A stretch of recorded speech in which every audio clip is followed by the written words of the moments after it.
The very word secrecy is repugnant in a free and open society.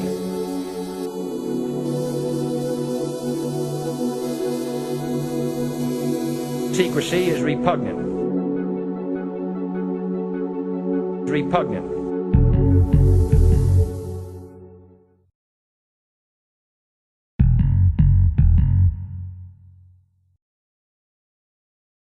For every question that exists regarding our world, there is a conspiracy theory offered from some quarter claiming to address it.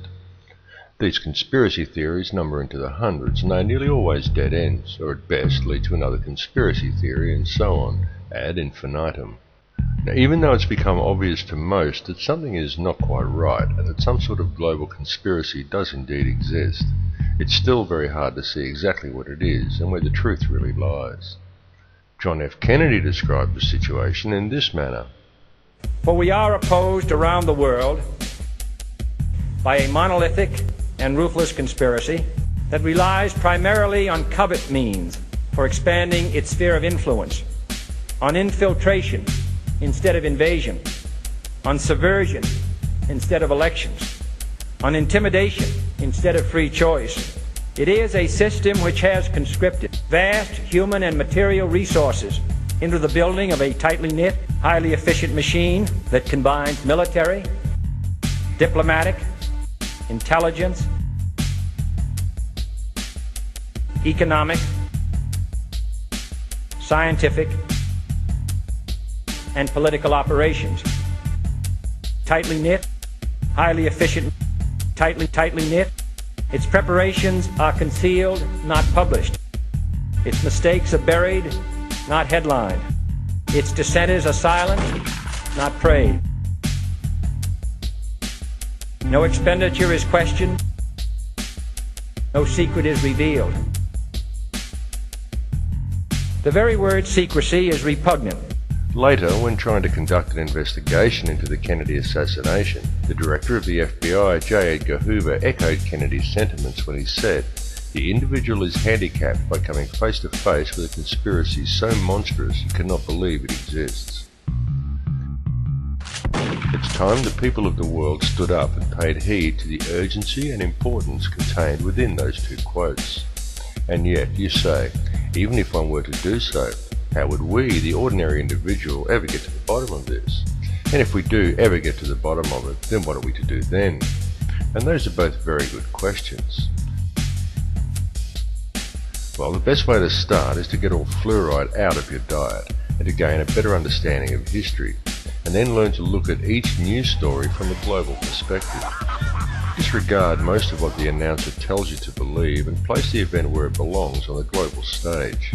Then ask yourself that old Greek adage, cui bono, who benefits?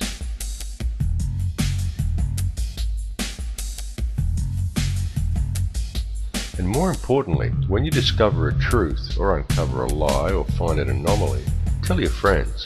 Spread the information as far and wide as you can reach, because the media most certainly will not.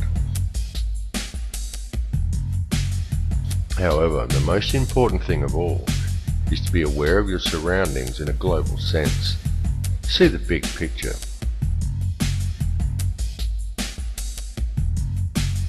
All the world is a stage, and everything that occurs on it is planned to happen that way, and there are patterns. Look at history and be aware of its lessons, but don't center yourself in it. Don't dwell on past losses or on your personal past repeating itself. Likewise, look at the future and see that it is what each of us make of it. But don't center yourself in it. Don't focus on waiting for miraculous or earth-changing events. Gain wisdom and knowledge. Look at the big picture. The past and the future become self-evident.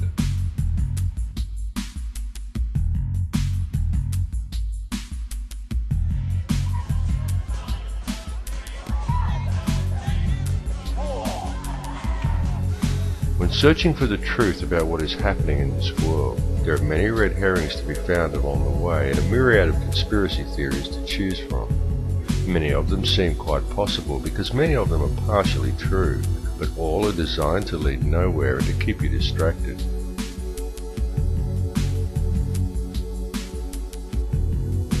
If one steps back a little further, however, it becomes apparent that underlying them all is one very real conspiracy that is both brilliant and frightening in its simplicity. And by far the cleverest thing the perpetrators ever did to conceal it was to build a conspiracy culture, a fringe section of society that has perpetrated years of rumours of countless other non-existent or partially informative conspiracy theories to cloud the truth and to breathe an air of endless ridicule and trivia around the topic. Talk of aliens, secret technologies, stargates, UFO cover-ups, government conspiracies, all topics that may or may not be true, and always designed to fire the imagination and distract the curious, and to provide some sort of sustenance to those who know that something is going on, but they just don't quite know what it is. And lately we have seen the most perfect, the most plausible possibility of them all, a theory that seems to explain everything perfectly, the arrival of Planet X.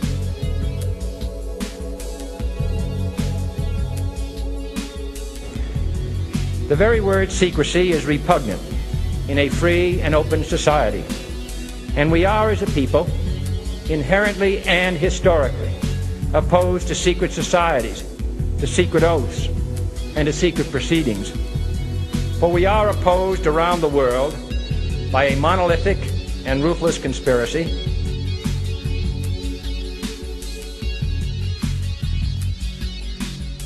It is a system which has conscripted vast human and material resources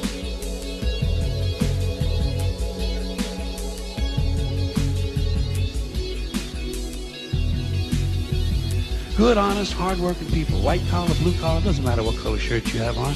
Good, honest, hard-working people continue. These are people of modest means. Continue to elect these rich cocksuckers who don't give a fuck about them.